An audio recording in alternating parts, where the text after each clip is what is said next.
Hello, whoever might be there. I'm just setting things up. Make sure you can see me. And checking. Now you can hear me on YouTube. That's fine. The YouTube stream. Okay, so I'll mute that. And okay. You can see. You should be able to see my screen. Let me check the live stream again to just make sure.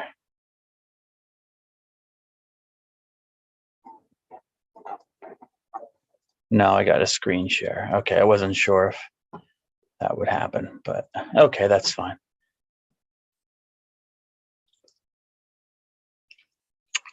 Now I get to choose what I want to share. I want to share that. Whoops. I'm just choosing the windows that I want to share. I want you, of course, to be able to see me. PowerPoint slide Islam.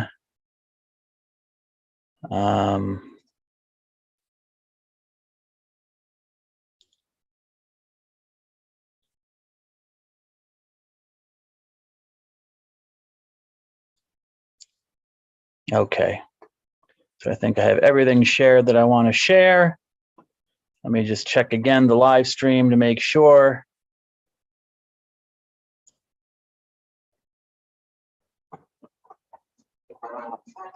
Okay, on the live stream.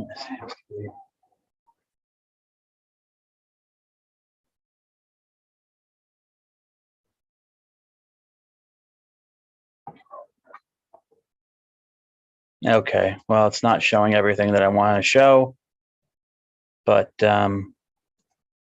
that's how things are. That's how things can be. Okay, so I'll try that again. I guess I'll just have to share one thing at a time. That's okay. I'll go back to I gotta make myself, whoops. I gotta make myself bigger so I can see. I really, I'm trying to get myself. Okay, how do I make? All right, because I've only, here we go. It's up at the top. Because I've only used Zoom on my computer. I haven't used it in like a year or so.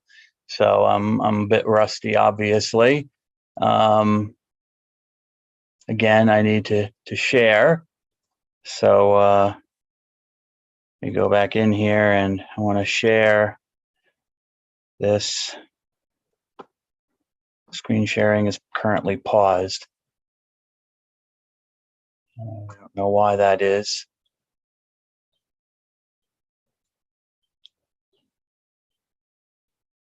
Try that again.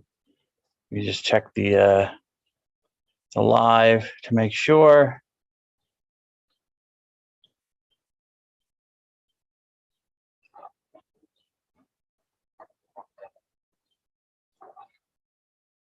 Yeah, because unfortunately I don't have. Unfortunately, I don't have any way to see what someone might be seeing on my screen.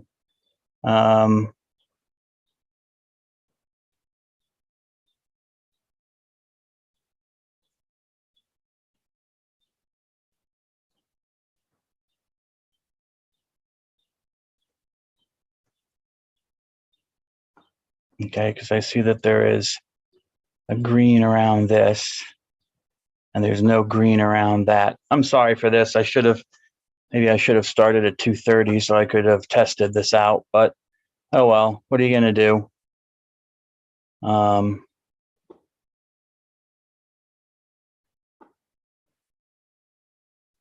have no idea why it won't share other things.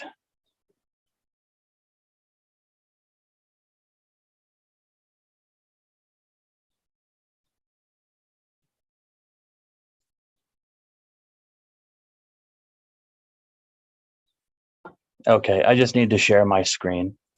That's really what I need to do. The heck with this. Okay, that's what I should have done to begin with.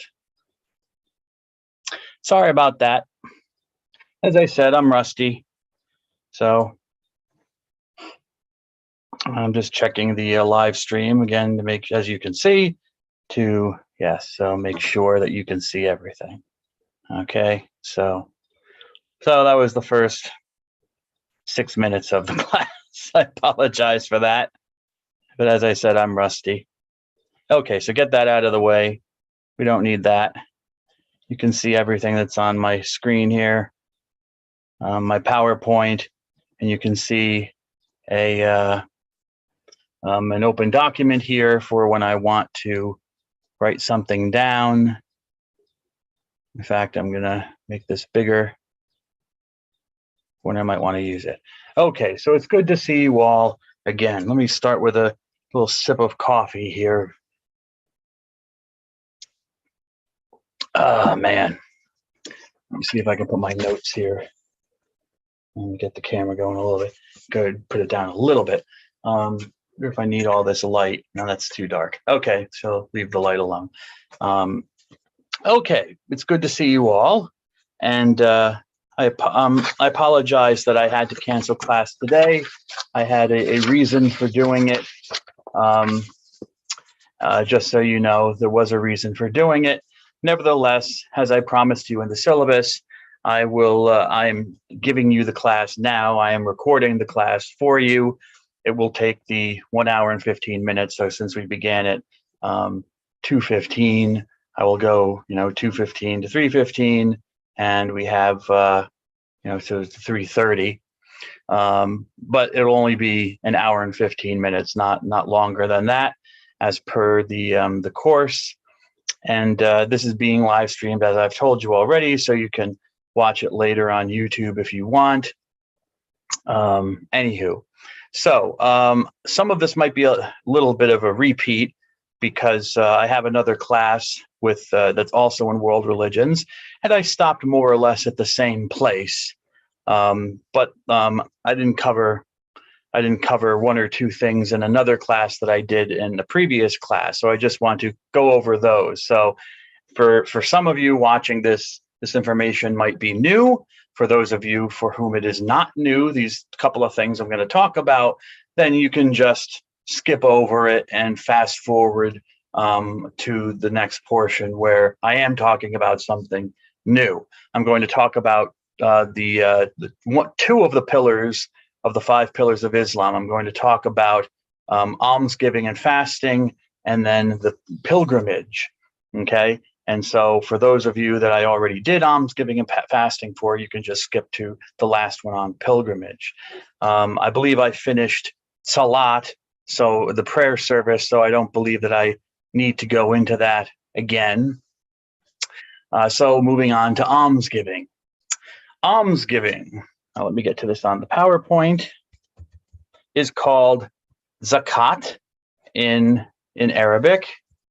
Yes, I talked about that. Okay, is called zakat in Arabic. And the word zakat in Arabic has the meaning of purification, purification. Almsgiving is charity, benevolence, giving money to people, giving clothing to poor people who don't have it. So you already kind of know what almsgiving is. Almsgiving is, I guess, maybe a more old-fashioned word. We might just say now giving to charity. And that's basically what almsgiving is, zakat. You have a duty as a Muslim. It's a duty. It's one of the pillars of the faith to share your wealth with the poor, the needy, a person who is in debt. This also includes helping prisoners, maybe visiting them or helping them, helping travelers, being hospitable towards travelers, helping them, providing for their needs. These are all duties covered by this idea of zakat or almsgiving. What does it mean that it's called purification, zakat? Because zakat doesn't mean almsgiving. It means to purify or purification. Well, what is the idea behind that? But the idea behind that is that by tithing or giving alms or charity, you are purifying, quote unquote, purifying, making pure your wealth that you have received from God for personal use, because it's not from you. It's for a Muslim, it is from Allah. Allah has given you everything that you have, and Allah also takes away. Allah gives and takes away.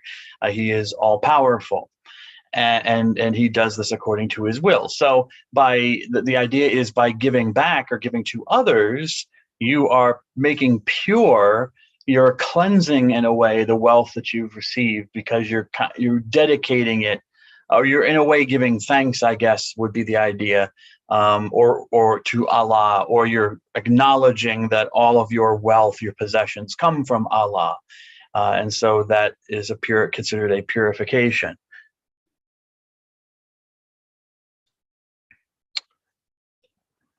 The Islamic law is very meticulous in determining the amount of zakat, of the amount of alms, because people want to know, how much should I give? I guess that's just a human thing. Do I have to give really this much, Lord? Can I give a little bit less? How much is how much? How much means how much, Lord? Well, Islamic law is relatively specific and meticulous about how you fulfill the obligation of zakat, according to different categories of people or circumstances. And contemporary Islamic law would say that a faithful Muslim, an observant Muslim, should give at least 2% of his or her annual income to these causes, to charity, to people who are in need or poor, in debt, and also includes, again, hospitality towards travelers and taking care of prisoners. So I guess however you want to mix it up or mix it in with those different groups, it should come out to 2% of your annual income. But again, the circumstance comes into play, and zakat is payable by everyone with sufficient means. 2% of a poor person's annual income means a lot more to that person than, say, 2% of, say, the annual income of, Elon Musk or Jeff Bezos, two of the richest people on the planet. I think last I checked on the internet, Elon Musk was worth over $220 billion, and Jeff Bezos wasn't that far behind. I think he might have been certainly over 100 million. I think he might have also been in the range of Elon Musk, but nevertheless, multi billionaires. Well, obviously 2%, they're not going to lose any sleep over that. I mean, Elon Musk or Bezos or Bill Gates or any other these multi-billionaires, even multi-millionaires, they'll get that much back, 2% back on their interest. On the interest on the money that they have in banks. So, but for someone who might be a very poor person, 2% might be a lot. So circumstance certainly plays a part in Islamic law. And so if you don't have sufficient means, then you do the best you can. But if you do have sufficient means, you are obligated by zakat. And the idea of zakat is often connected in the Quran to the practice of prayer. That it's connected to prayer. It's something that that you. I don't know if they mean it's a form of prayer, but it could be seen that way, as a form of giving glory to God and telling God thank you for the good things He has given to you. I have here, as you might see on the PowerPoint, a little quotation from the Quran to show that zakat is prescribed in the Quran. Quran Surah 2, ayah or verse 110, establish worship and pay the poor due. That's zakat. And whatever of good you send before your souls, you will find it with Allah. Okay? So notice the connection between worship, as I said, prayer, worship, and zakat. So, make sure you worship as an extension of your prayer. It's not just enough to pray to Allah, it should lead to good works. You pay the poor due, you make zakat, and the good that you send before you will be with Allah, will be, I would presume, given back to you by Allah in the next life. I could note here, that you could, had you known this before for reflection paper number 1, but you didn't. But had you known this, you could have made a connection here between karma, this idea of karma. It's not exactly the same idea as karma, but notice that you're sending, and this is more of the Western idea of karma, which is not the Hindu idea of karma, which is that, in the Western idea, you're putting good before you to get good back. Whereas, as we remember from Hinduism, karma is simply the effects of consequence, that you have, in order for good to come back to you, you have to do good things, and then there'll be good, because there's good consequence attached to those good actions. Whereas here, God will reward you for the good things you've done. It will come back to you, but from God. He will reward you. You'll find these good things with God. And God being God, he might actually give you more good things than you deserve for having done good. So it's not exactly the same idea of karma, but it might have been a good example to use to compare. The next pillar is psalm, or fasting. Fasting. Psalm. What is fasting or psalm? And psalm, the Arabic word psalm, means fasting. Okay, so I don't need to translate it. At least I think it means fasting. And what is fasting connected with? Presumably, I'm assuming that a Muslim can do fasting whenever he or she wants, but that doesn't make it a pillar of the faith. How is fasting a pillar of the faith? Ramadan. Okay, Muslims are required to totally abstain from food and drink during the month of Ramadan. So they're fasting. That's what fasting is. Like when you go to the doctor and they say, we're going to have to do blood work, so you're going to need to fast. Well, what does that mean? Well, you can drink water, but you can't have coffee with sugar. You can't have an Egg McMuffin. You can't eat or drink, basically. So people do that for purely secular reasons. This is doing it for a religious reason, which doesn't make it any less of a reason, by the way. Anyway, but I'll just mention that. So total abstinence from food and drink, but also during Ramadan, this month of fasting, you can't smoke, so you can't engage in certain pleasures that you might like. And I'm not sure. I wrote these notes like almost 20 years ago. Well, maybe not 20 years ago, a little over 15 years ago. So I guess smoking didn't have the absolute bad stigma that it did then. I was getting it. But smoking, I guess, so just but basic pleasures you're not supposed to enjoy. That's part of fasting. Sexual activity is part of fasting. You're supposed to fast from sexual activity during Ramadan. And this happens during the daylight hours of the entire month of Ramadan. At night, you can break the fast, and people often do and have maybe a small celebratory meal at the end of each day on Ramadan. That doesn't mean you're supposed to gorge yourself and stuff yourself. You have a small celebratory meal, exactly how it sounds, to be thankful that the day of fasting has ended, because it is pretty much a total fast. I don't know if you can have water or not. I would presume that you can have something like that, but certainly you're going to be avoiding a lot of things during the daylight hours during Ramadan. Ramadan is prescribed. I mean, this is why this is the pillar, that you are to fast during Ramadan. Can you fast during other times of the year? I would imagine so, but I don't know. I'd have to ask a Muslim or a Muslima if that is certainly the case. There are certain days on which you cannot fast because there are celebrations.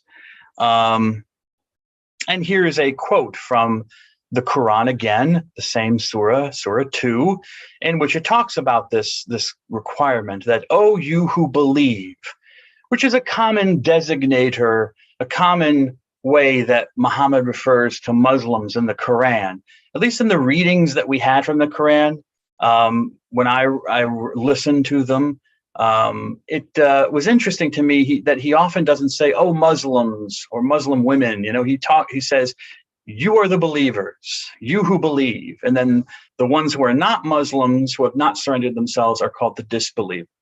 So, "Oh, you who believe, my fellow Muslims, fasting is prescribed to you as it was prescribed to those before you, that you may learn self-restraint.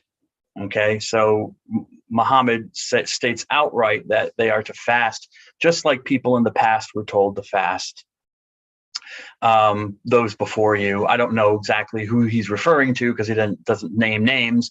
I would assume, however, he's talking about the previous revelations given to the Jews and Christians, where fasting was, although Jesus apparently didn't fast, at least not very much, but although he did fast for 40 days and 40 nights at one point in his ministry, or the beginning of his ministry, I should say.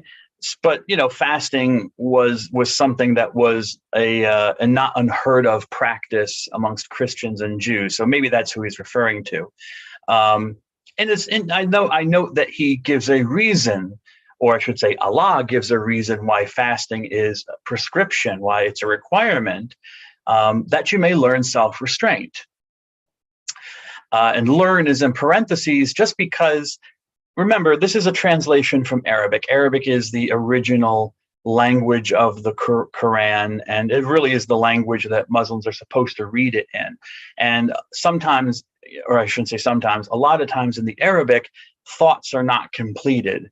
Okay, the thought is understood if you're reading the Arabic, whereas in foreign languages like English, that are based off of the Arabic, you need to insert other words to kind of complete the thought. And so sometimes you'll see in the readings, or you might have noticed in the readings, that you have words or even phrases that are in parentheses. And that's the reason for that. So the Arabic might say that you may self-restraining, and it's just understood the connection that you're supposed to be supposed to be self-controlled. Okay, that's the purpose of fasting, to teach you to be self-controlled. So that Ramadan, the month of Ramadan is really the focus of this pillar, that this is the month when you have to fast. If I remember correctly, in that surah number 2, Muhammad then does explicitly mention the month of Ramadan and talks about how fasting is mandatory for the month of Ramadan. The fundamental intention of fasting, other than self-restraint, as it says in the Quran, but the fundamental intention that Muslims see it as is to give thanksgiving, to again give thanks to God for certainly the good things that he has given you in his life, but also remember from the textbook, Ramadan is the month that celebrates the giving of the Quran to Muhammad. It celebrates the night of power. And so Muslims are certainly showing their gratitude and thanks to God for giving the Quran to Muhammad, or sending down, I should say, the Quran to Muhammad.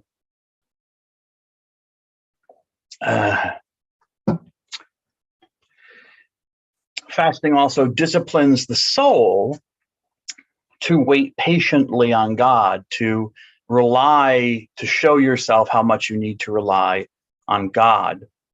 Now, at the end of the month of Ramadan, there's a big celebration. Once the month is over, you have a celebration. This is mentioned in the textbook, but it's also in the article that I asked you to read on Islam, called Eid al-Fitr, the Feast of Fast Breaking. Eid is the name for holiday. It's the word for holiday in Arabic, or a feast, or any sort of celebration. And fitr means to break a fast. Okay, so Eid al-Fitr, this is the holiday which ends the month of Ramadan. Once Ramadan is finished, and the next month comes, people hold this celebration where there's a lot of eating of food and feasting and celebrating that they've made it through another month-long time of fasting, heavy fasting in comparison to what we Catholics do. Actually, I don't know if I were a Muslim, if I could handle it, but I'd have to if I were going to fulfill one of the pillars. But I just wanted to point out that feast, because in the article, remember, that we read, the Muslim calendar, the Islamic calendar, is a lunar calendar. So when the month of Ramadan ends is based on seeing the new moon, the crescent. Once because the moon is hidden from us throughout for many days throughout a month.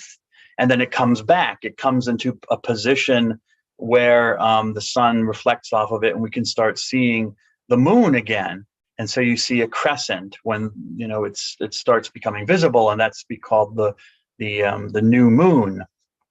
And then the moon, for about a month, about 30 days, the moon orbits around the Earth to the back, and we can't see it, and then it comes back again.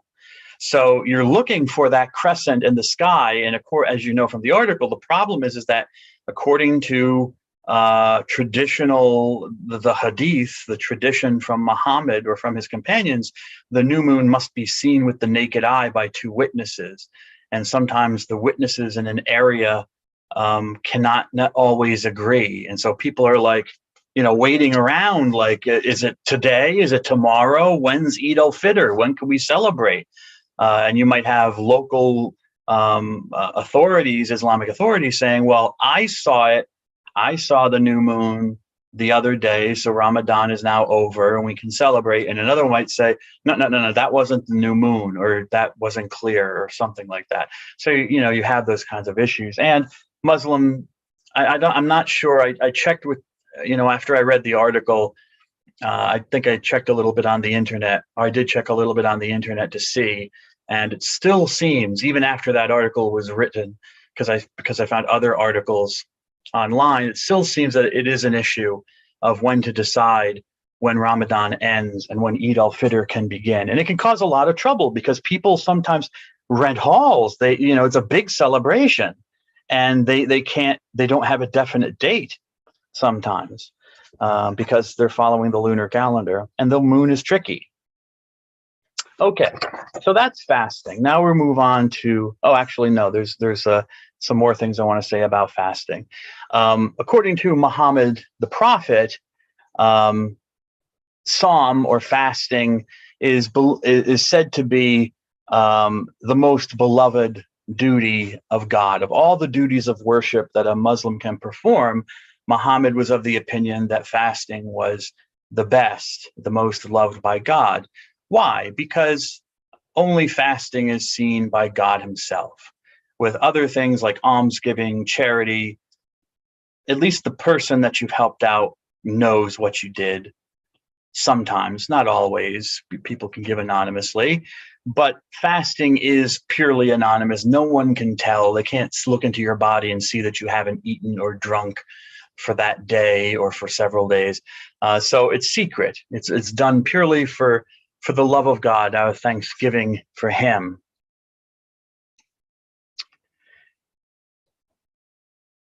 So you have to do, this is one of the pillars, and you have to do this.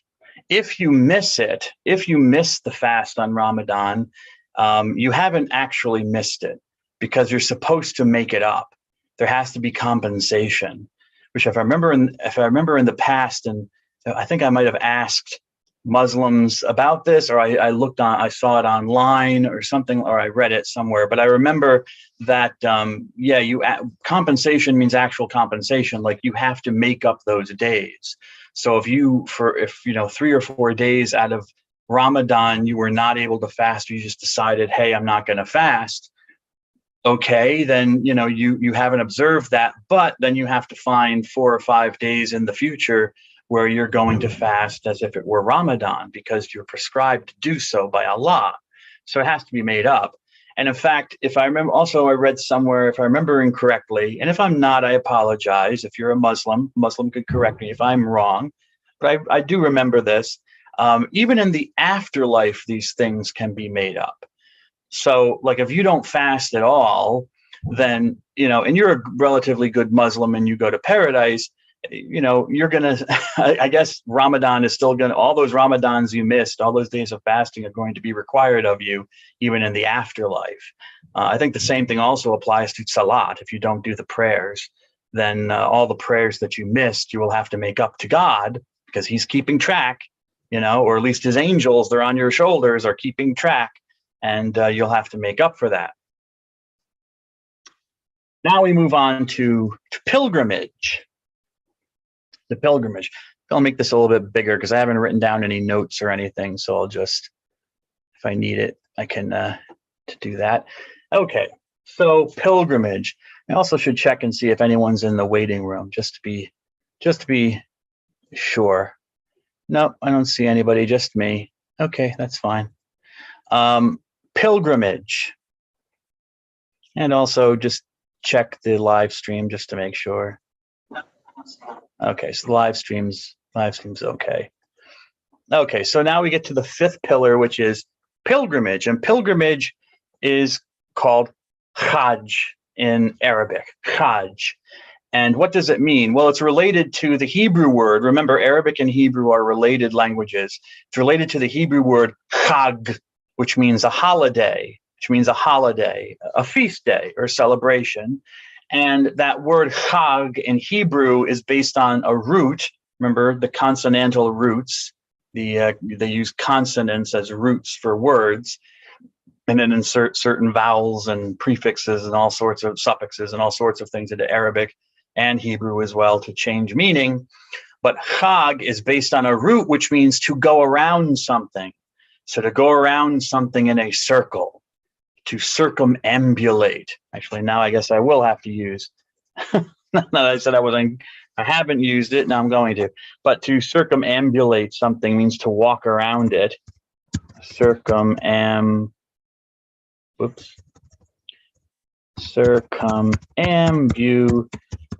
means the same thing, to go around, to walk around. Okay, to circumambulate. In fact, I want to make that a larger size, so it's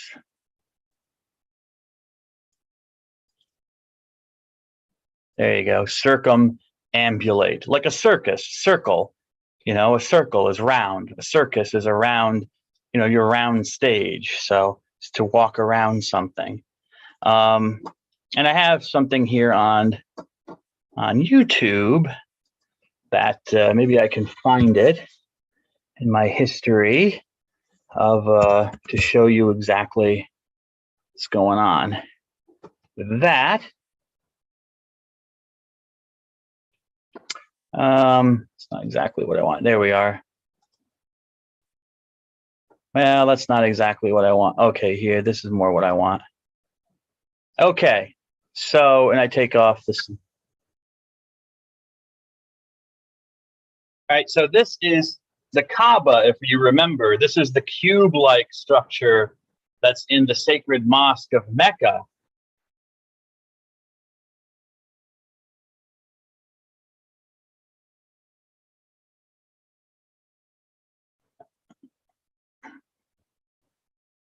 Okay, trying to keep the sound a little bit, but not have it be overwhelming. So this is the Kaaba in the sacred mosque of Mecca.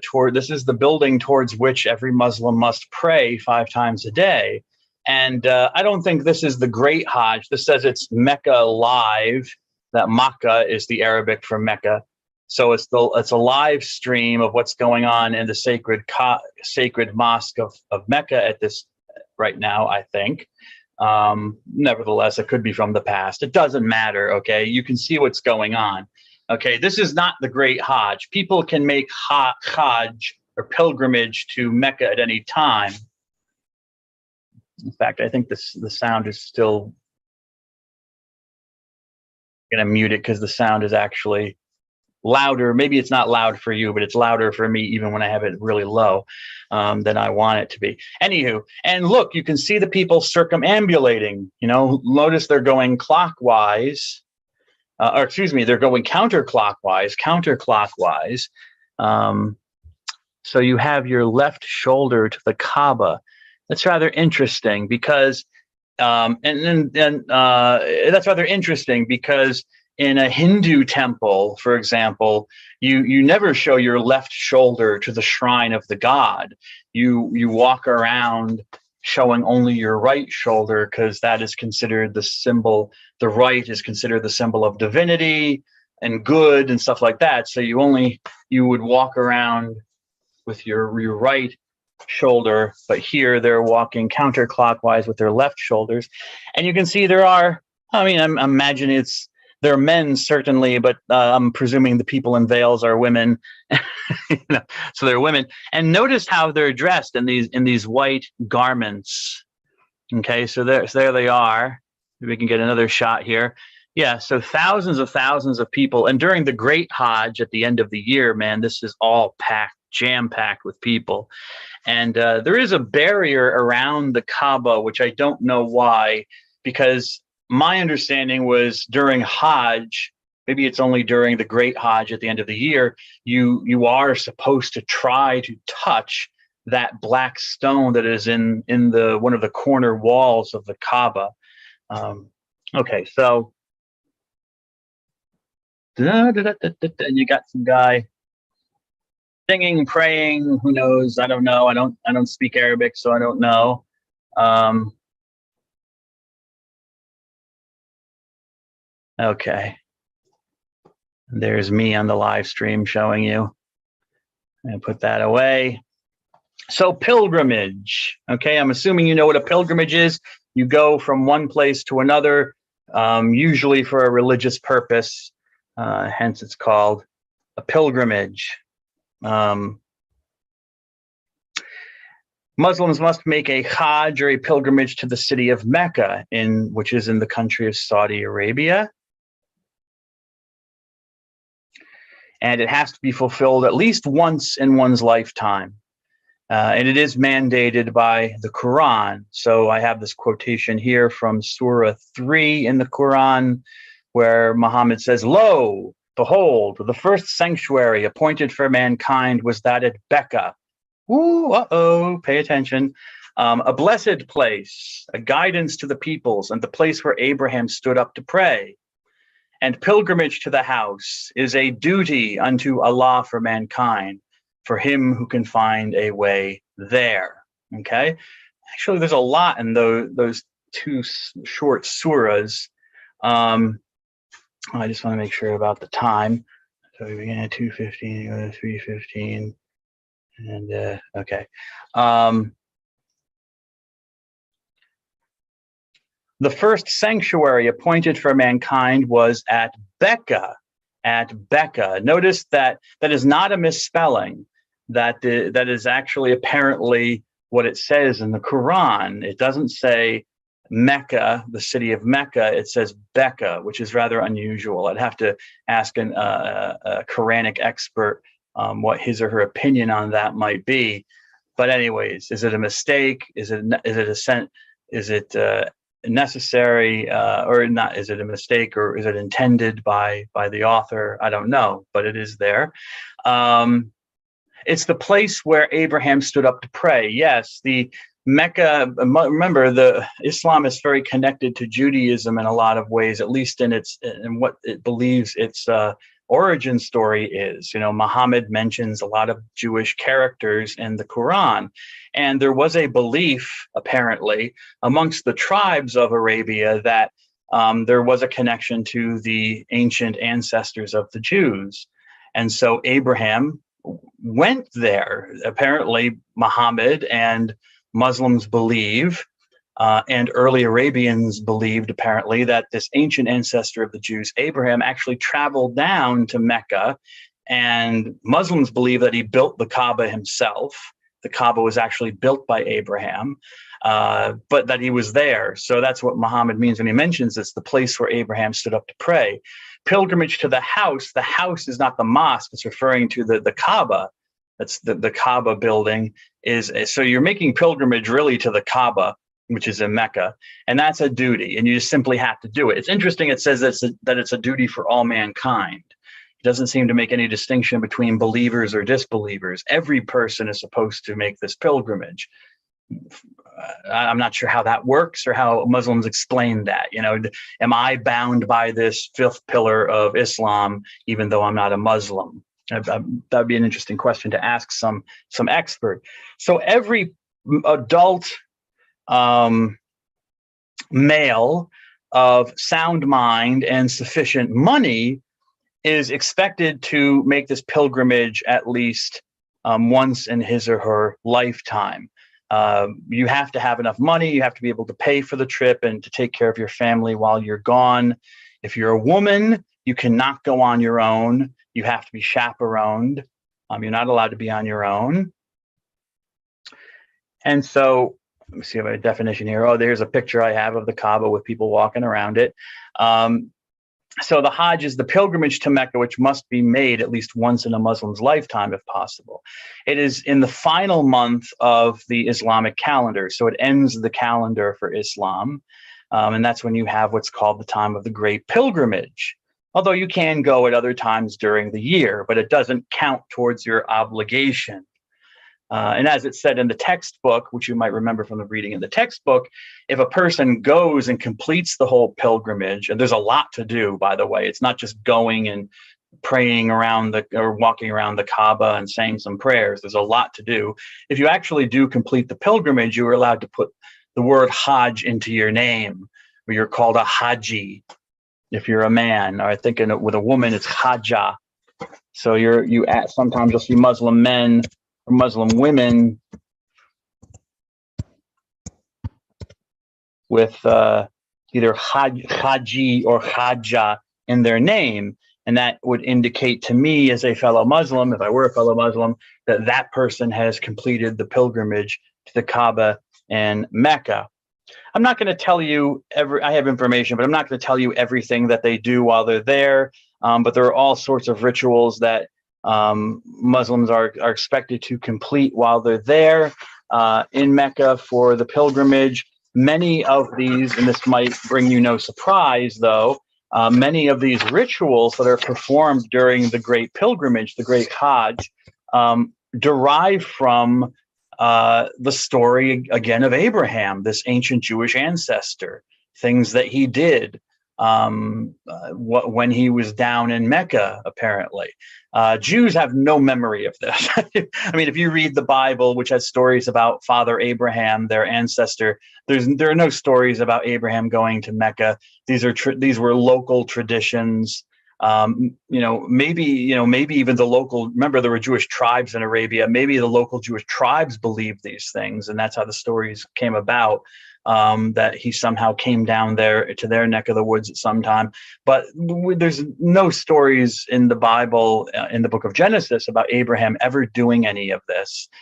So take it for what it's worth. But it is, but basically when you're doing the Hajj, you're imitating and reenacting all these scenes from the life of from the life of Abraham in the Jewish scriptures and Jewish history. Okay, now we're going to go on to our next thing. No, I don't. I'll go on to my next thing, which is good. Okay, my next PowerPoint, which is this. Yeah. What are the two branches? I'm going to talk about the two main sects of Islam. There are two main branches to Islam. There is Sunni Islam and Shiite Islam, or it's also called Shia Islam, and sometimes Shia is spelled with an H at the end. There are two main branches of Islam. Two main branches. There are also some smaller subsects or smaller sects, very much smaller sects within these. And I give you the definitions there. The Sunnis are named after the Sunnah, the body of traditions, the collection of traditions coming from Muhammad and his companions. And this group, which is by far the largest group, adheres to that, accepts the Sunnah, and bases its life and practice on the interpretation of the Sunnah as it is accepted by the larger community. So the Sunnah is the ultimate authority for how to act as a Muslim, and hence Sunnah becomes Sunni. They're the Sunnis. The Shiites are different. I mean, not that the Shiites don't accept the Sunnah as well. However, their focus is mainly on Ali ibn Abi Talib, who was a relative of the Prophet Muhammad, and on Ali's successors. So they focus mainly on these personages, Ali and his successors, as indicators for how to interpret and to live the Sunnah as a Muslim, how to practice the religion. So Shiites do accept the Sunnah, but they're more focused on the actual person of Ali, one of the caliphs, one of the four rightly guided caliphs, and his successors. So who are these, or what are these two groups? Here I have a little picture for you to show, to illustrate the separation or the difference. We have Muhammad, the prophet over here on the left. And then we have the caliphs, the successors that come after Muhammad. And right from the get-go, as I told you, there was a problem because Muhammad never said who his successor should be or how the successor should be chosen. So you had a disagreement right from the start. Those who said that, well, it should be someone from Muhammad's tribe who was an able leader, and that was Abu Bakr, many believed, and so they selected him. But there was a significant minority that said, no, it should be actually from Muhammad's own family, and it should be his closest blood relative, who was Ali. And so, but Ali was, they failed in their argument, and Ali was not chosen the first successor. And as time goes on, and you have infighting and issues between these two groups, the minority group never accepted the decision in regards to how to select the caliph. Eventually, you have this split, this actual very definite split in the community. And so you have the Sunni Muslims and then the Shiite Muslims. And I'll explain some of these other names like Hassan and Hussein in a moment. Sunnis by far make up the largest portion of all Muslims. And here's a map that I got from the CIA World Fact Book. Statistically, the Sunni version of Islam makes up between 87 to 90% of Muslims around the world, and the Shia version is 10 to 13%, depending on which part of the world. How did all this happen? Again, as I told you, Ali. The origins of these two groups can come from the essential question asked by the first generation Muslims, which was, who should succeed Muhammad as leader of the community? And Sunnis opted for the popular choice of the most effective leader from Muhammad's tribe, okay, his tribal group, whereas Shiites opted for the closest relative. But also thrown into the mix is the idea that this person who should succeed to Muhammad also has received certain spiritual power from Muhammad or from God. And so it's not just a blood relative, but this person is kind of like another conduit to God, like Muhammad was. You can see from this map from the CIA, Central Intelligence Agency of the US government, you can see around the world where Muslims are and which group predominates. The dark green indicates the areas where the Shiites are in predominance. And, you know, if you zoom right in the middle, you have the country of Iran, the Islamic Republic of Iran, where they are the dominant version of Islam, Iraq, okay. And I'll mention, you know, some of these when I get to Shiite in a moment, but just you can see the light green is where Sunni Islam is the majority version, and then you can see where Shiite Islam is the majority, and you can also probably tell that Shiite Islam is restricted to a rather small section or small area of the world. Although, I mean, there are still Shiites all over the place. Obviously, there are Shiites in America and in Europe and South America. Amongst wherever you find Muslims, you're going to probably find a Shiite somewhere. They might not announce it because, you know, sometimes Sunnis don't like them very much. But let's get to the first group here, the majority group, Sunnis. Sunni, the word Sunni comes from a longer phrase, which is the people of the Sunnah, the people of the tradition, you could say, and of the assembly, the people of the Sunnah and of the assembly, the gathered community of all Muslims, or in Arabic, Ahl al-Sunnah wal Jama'ah, okay? And so Sunnah is taken out, and that becomes the short form name. So those who follow the Sunnah or the custom of the Prophet. The Quran, obviously, is the fundamental authority, but Sunnah is the first living commentary. It's the living commentary on what the Quran means. And so the Sunnah is equally a foundation for Islamic life. And so for Sunni Muslims, you'll sometimes hear the statement that the Quran cannot really be understood without the Sunnah, which is an interesting statement because I thought the Quran was the perfect perfect recitation of God's revelation, and it's clear. But as we know from our reading, from the selections that I gave you from the Quran, there is a statement in one of the surahs. I forget which one it is. I think it's one of the longer surahs, but I have to go back and look, where Muhammad even admits that, there are portions of the Quran that are clear, there are portions that are not clear, but the believers, those who believe, accept it all. They don't question the parts that are unclear. They just accept it. Whereas the disbelievers point it out and they try to take the unclear portions and I guess use them for their own purposes. So the Quran cannot be understood without the Sunnah. The Sunnah is very important. I've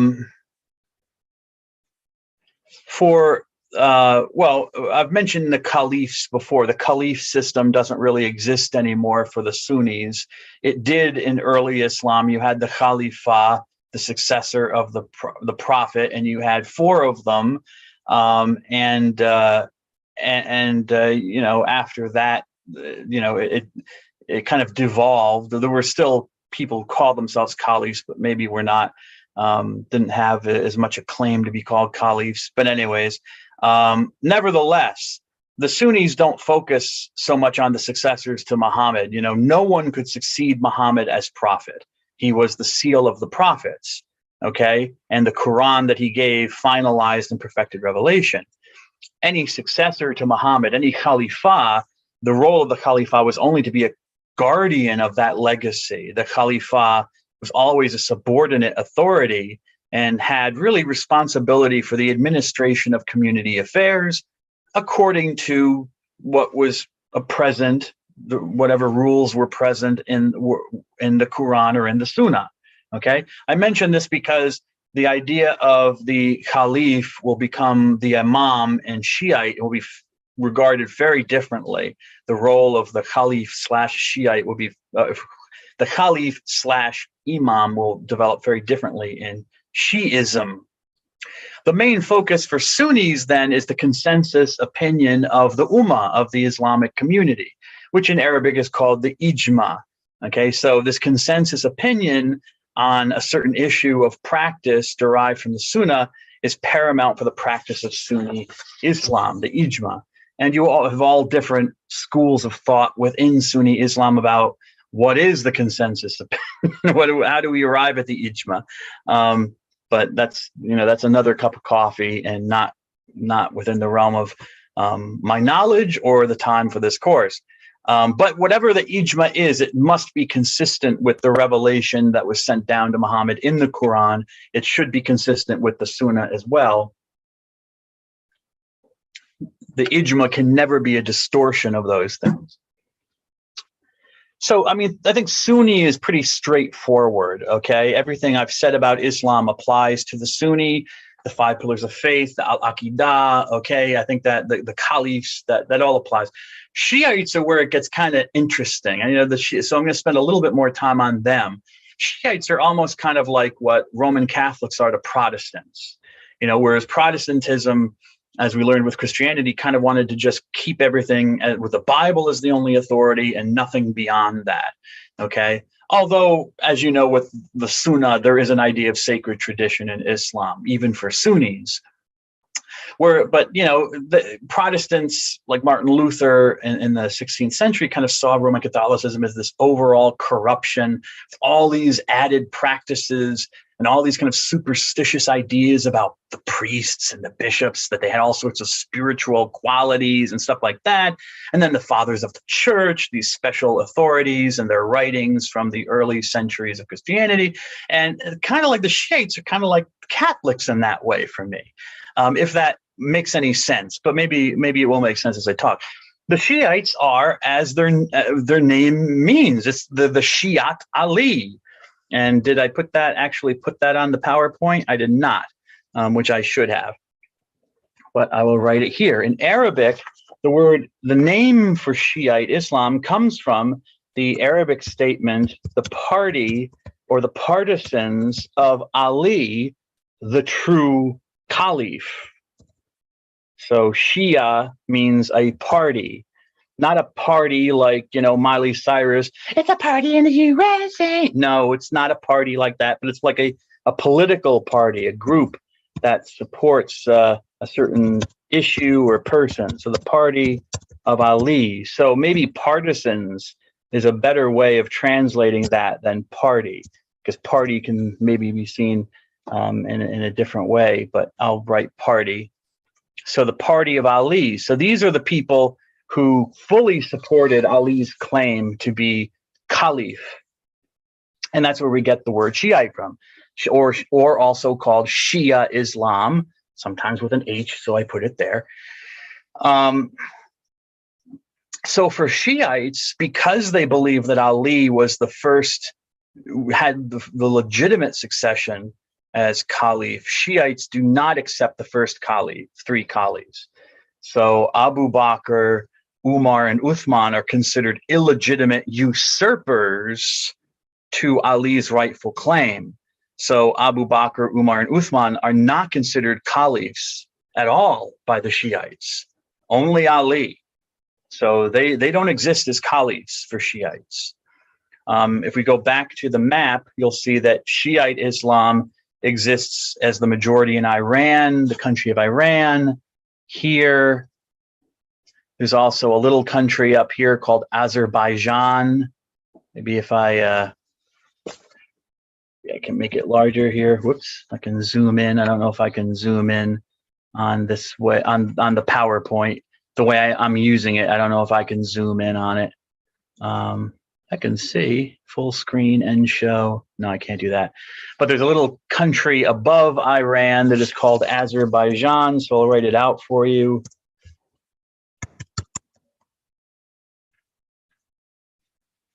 Azerbaijan.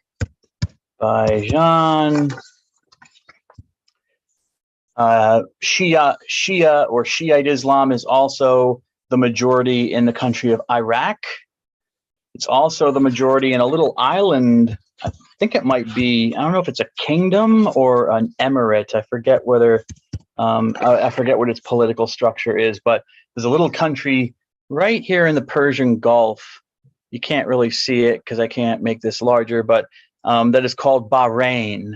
And Shiite Islam is the majority there. But then you have countries like over by here, like Lebanon, the country of Lebanon, which is right above the country of Israel, where Shiites make I don't think they're a majority. It's almost 50-50, and they're almost 50%, I think, of Muslims or of the population, but they are a significant presence in Lebanon. But also Shiites have significant presences. They're not majorities, but they have a significant presence in countries like Yemen, which is here at the bottom of the Arabian Peninsula, this country of Yemen, which has been going through a big civil war. Countries like Syria, up here right next to Lebanon, there are a lot of Shiite Muslims. And Afghanistan, there are a lot of Shiite Muslims in Afghanistan as well. And Sunnis and, Sunnis are fighting them because, what was going on with the civil war in Syria. Yeah, there were politics involved with the dictator of that country, Bashar al-Assad, who's still in power. But Bashar al-Assad is a Shiite Muslim. And remember that this whole region of the world, Syria and northern Iraq, was taken over for a brief period of time by a group called ISIL, the Islamic State of Iraq and the Levant, or it's also called ISIS most of the time now, the Islamic State of Iraq and Syria. And they were Sunnis, and they were extremist Sunnis, so they hated the Shiites. So they wanted to kill the Shiites. They didn't think the Shiites were true Muslims. The same thing is going on down here in Yemen, but with the Saudi Arabians. The Saudi Arabians are Sunni and a more extreme version of Sunni Islam. People don't seem to tell you that in the news, but they are. And they do not necessarily regard Shiites as true Muslims, and yet you have this large community of Shiites down in Yemen.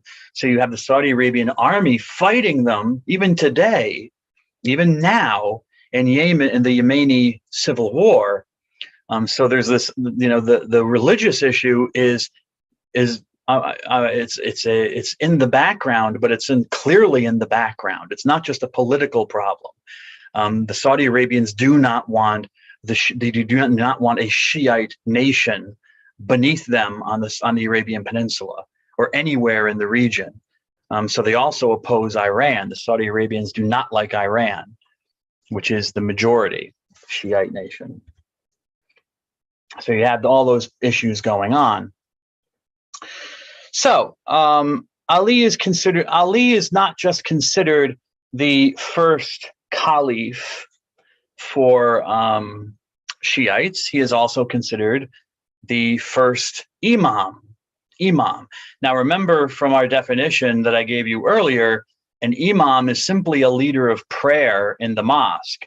The person, it's not really an actual position, a religious position in Islam, at least for Sunnis.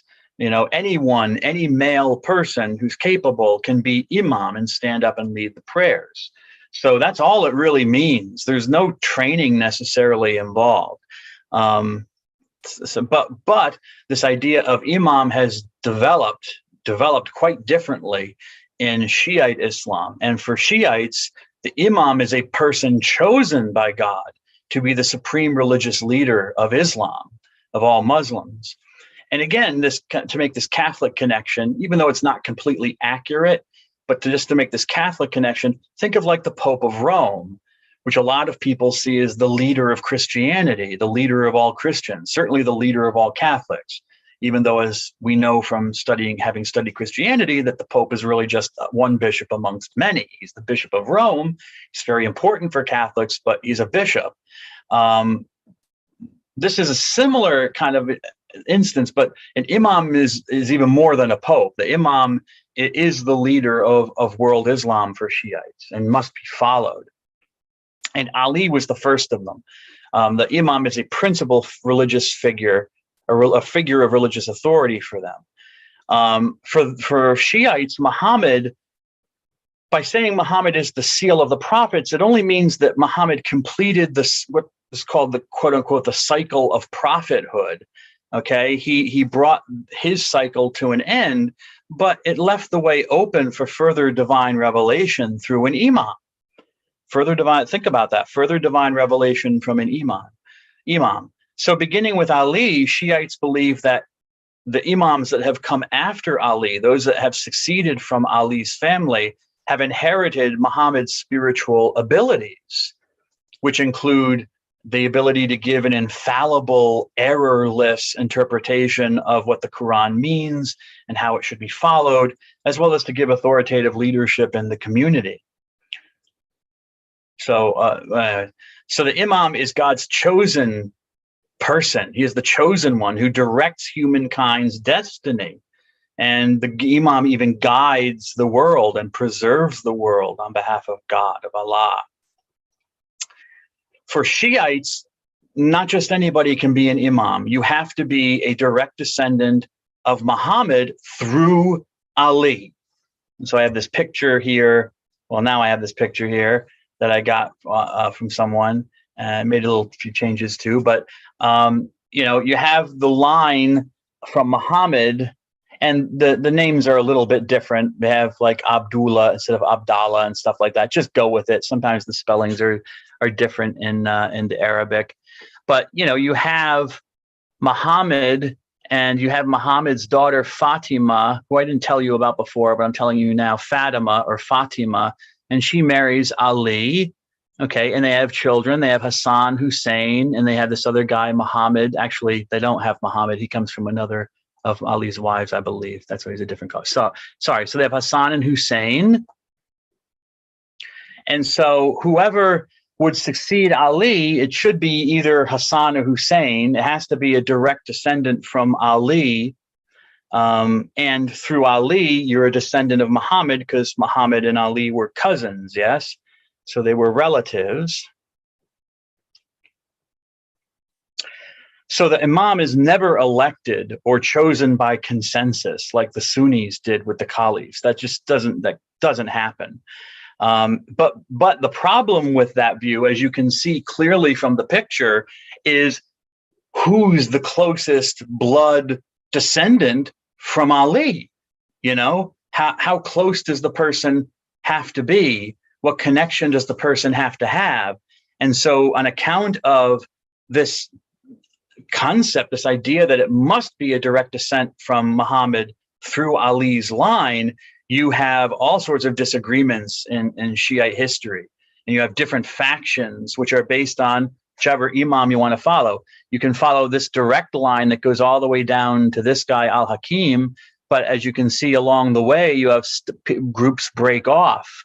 You have people break off at Zayn al-Abidin. You have two groups break off at this guy, Jafar al-Sadiq.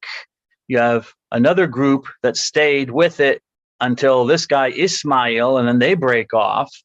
All right. And so, I mean, I think you can see that there's a problem here. You know, this idea, if, as an outsider, I'd say, this idea ain't working very well for you guys, you know. Not that the other idea worked well for the Sunnis, because eventually the caliphate just fell apart and they have no caliph now. You know, but the reverse side is you have the Shiites with all of these imams all claiming to be the ultimate authority for all Muslims, and which one do you choose? I'm coming to the end. I know I started a little bit late, but I do. I started 2:15 to 3:15 is an hour, and then we have 15 minutes. Then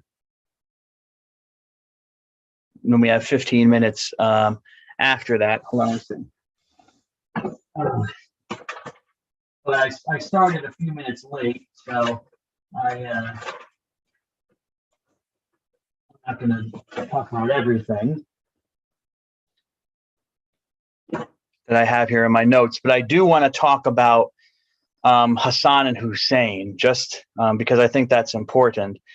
These were two sons of Ali. Ali, as you know from the story, was assassinated by another kind of an extremist group within his own group of Islam. Well, I gotta turn my page over. I can talk about that. And after Ali was dead, you had you know, one of his sons named Hassan, al-Hassan ibn Ali, Hassan the son of Ali, who assumed the caliphate after his father had been murdered. However, the man that that Ali had been fighting, this guy named Muawiyah,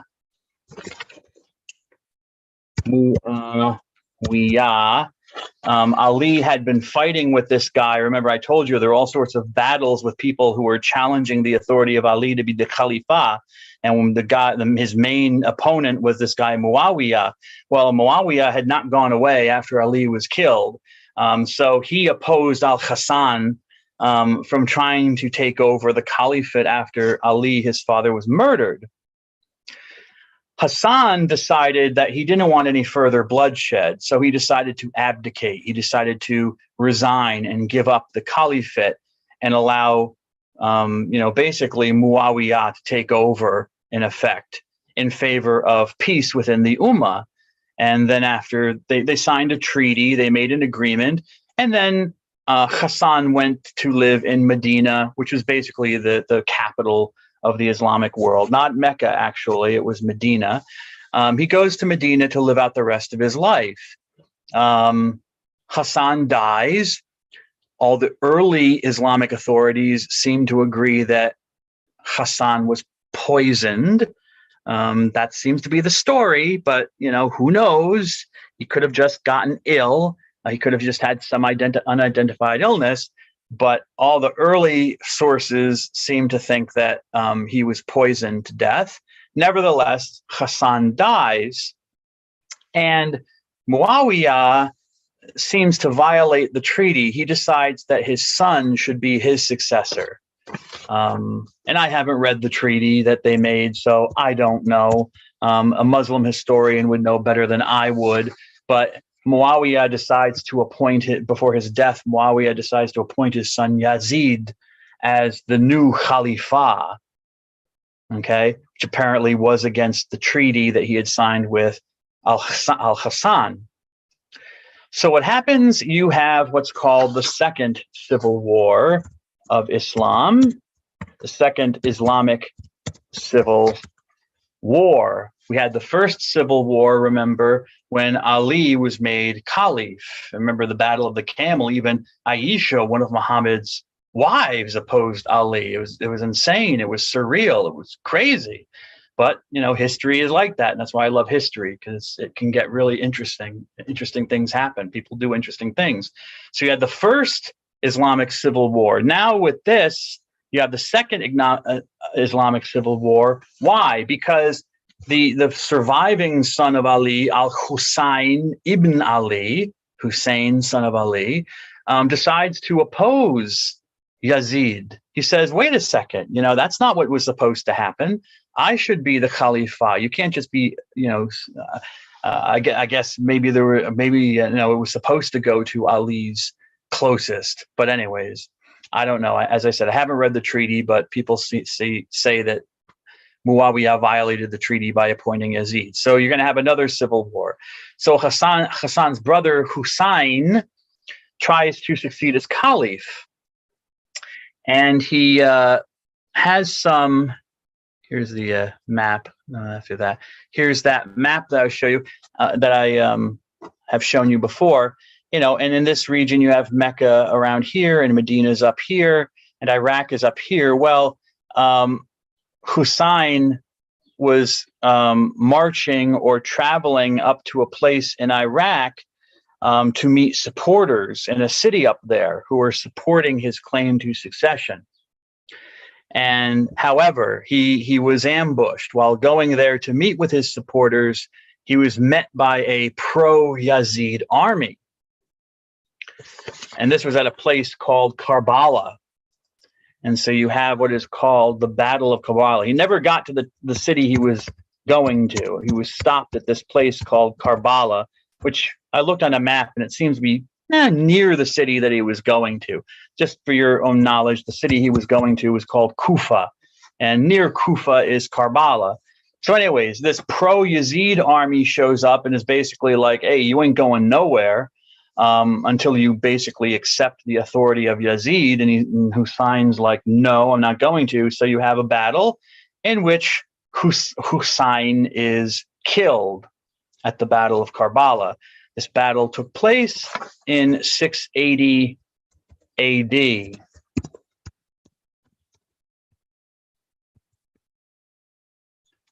This Battle of Karbala is the defining moment for Shiites, maybe even more so than the non-election, the first non-election of Ali as the Khalifa. But I wonder if Karbala wouldn't be placed first, and then the fact that Ali was cheated out of the caliphate would be the close second, I think. But I'd say that, at least from what I've read, this battle where Hussein is killed is considered the defining moment. And Hussein is considered a martyr for the Shiite cause. In fact, Hussein is called the chief of martyrs, one who dies for his faith. His faith, what was his faith? Well, that he was the true caliph, and that Yazid was not. Yazid, again, was another usurper who had no right to be the imam or the caliph. And so Hussein's death is mourned and reenacted during Muharram, which is the first month of the Islamic calendar, as you might know from the textbook. This month called Muharram is the beginning of the Islamic calendar. Remember, the Islamic calendar begins with the Hijra, the Al-Hijra, the emigration, the flight of Muhammad and his followers from Mecca to Medina. And I guess this is when the Battle of Karbala happened. But nevertheless, in Muharram, this month that begins the calendar, this is when this tragedy for Shiites, and Sunnis consider it a tragedy as well, Muslims killing Muslims, but it's mourned and reenacted. You have all sorts of quote unquote passion plays, which you might call passion plays, where events from this battle and the death of Hussein are reenacted, and people will even beat themselves. I mean, guys will beat their chests and beat their heads and whip themselves silly until they're bloody, you know, going through the streets bloody from this kind of stuff. Actually, be able to show you video of that if you're interested here on YouTube. If I can get that out of the way. I really hate how Zoom does things on your computer. Doesn't make it easy to do other stuff, to multitask. But let's see, Muharram, let's see if I can find something very quickly. Yeah, there you go. There you go. Can we find something from something that's clearly a legitimate source? No, I mean, not that these stuff is made up. This isn't made up because I've seen it, but okay. But here you can see some of the stuff that's going on.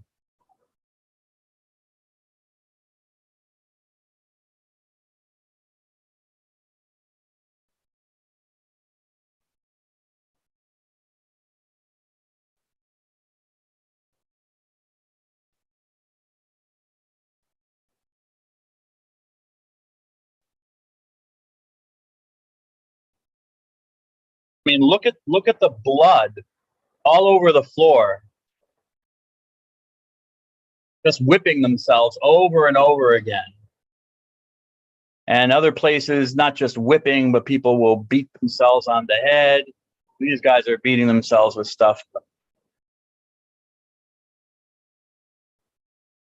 Again, more whipping, but I'm looking for, well, anyways, to show you them beating themselves over the head, but I guess you'll have to take my word for it.